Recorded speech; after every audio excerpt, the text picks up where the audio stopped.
Okay, we're here at Drelich Wheatgrass Nurseries in Orlando, Florida, and this is Frank Drelich, an old friend of mine and a very sweet guy and an incredible wheatgrass grower. He's got the best grass in Florida, and so anyway, just wanted to show you around the nursery.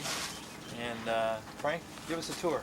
Well, same to you, Ken, by the way. Come on over. This is, well, this is what we call ready. We use the spring wheat here, so it kind of peaks at 5 to 7 instead of 7 to 10. The winter wheat peaks a little bit up or more. Of course, the younger, the more vibrant the substance in wheatgrass. Sprouts also. The younger sprouts have more to do. And why do you use the spring over the red winter? it's my preference. I feel it's superlative. Years ago, the winter wheat was $3 or $4 more a bag in the 50s and 60s. And now they're basically compromised, the price to being equal.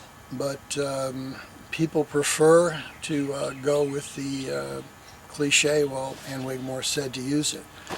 And of course, if you bought 10 bags in those days, you saved $30, $40 when you could buy a car for $2,600 with a V8 engine and a radio. Mm-hmm. So, you know, I've always had the preference. It's more palatable, and actually, to me, I like the potency of it. Cool. Thank you. Very simple. So show us the rest here. Well, it's kind of, you know, What are the stages? what you're seeing now is this was just planted, so this is just starting to sprout up now. And we're small. I mean, we actually grow less than 200 pounds a week, and we have an expansion plan this year coming in '07, which will take us up to perhaps maybe 600, 700 pounds a week in the expansion, which will be a climate-controlled building. Here we run 5 turbo fans, 2 horsepower apiece, and it's the equivalent of running a 12-ton air conditioner in power usage, so when we're using it. Right now, the temperature here right now is in the 60s, so it's not necessary to run it. And of course, if you tight shot any of these, you won't see any mold whatsoever anywhere. We purify and filter the water. We use a soilless base from Fafford from Canada, perlite and peat, and then we amend it with a food grade sea kelp meal.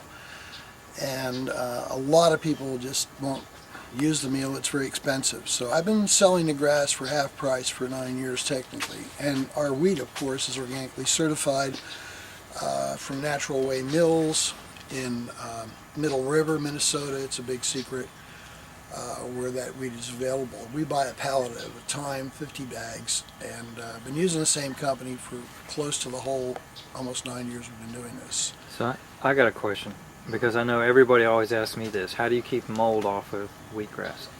Ventilation, the water is purified and filtered extensively. My system is twice what it needs to be. And then the upgrade to the new building will be $3,000 more for a larger valve and another 4 cubic feet of carbon on it to purify filter. You're trying to really remove bacterial ions that are present in the ground, which are detrimental. Over-soaking the seeds, I mean, there's eWheatgrass.com. We have, of course, Drelich Wheatgrass for our website, but eWheatgrass.com is a forum out of Massachusetts which really runs the gamut on how to grow it yourself, what it might do, would do, should do, could do. And we have a couple of Jerry Springers on there that possibly work for pharmaceutical companies that throw lefts and rights into things. So it gets spicy once in a while. But it boils down to whether you're worried about E. coli and salmonella, if you're using a compost mix of a menage of things compared to simple. We do air composting with just the mats, the seeds. What you see is what you get. We don't use any accelerator like lime or any kind of organic bacteria or whatever to accelerate. And on the side of the greenhouse here, there's always 5 or 6 or 7 mounds that we turn with our tractor. And the new operation will have a mulching machine, a wood chipper if you like, to chip it down and make it more consistency. And the new house will also have an automated tray filling machine, not the manual like we're doing now. But basically, this is the whole deal. It comes out nice. When you buy wheatgrass anywhere, you should see broader leaves. The broadness of the leaves indicates that you have vitamins, minerals, nutrients, and whatnot. When you buy what I call PetSmart grass or hydroponically grown, organically certified grass, you don't have the broadness of the leaves because of the it's just not there. And so our roots are generally white, pure white. Actually, a delicacy is, if anybody watches this wants to grow in about 1/4 of an inch of soil and let the roots bank up as it grows and then cut them.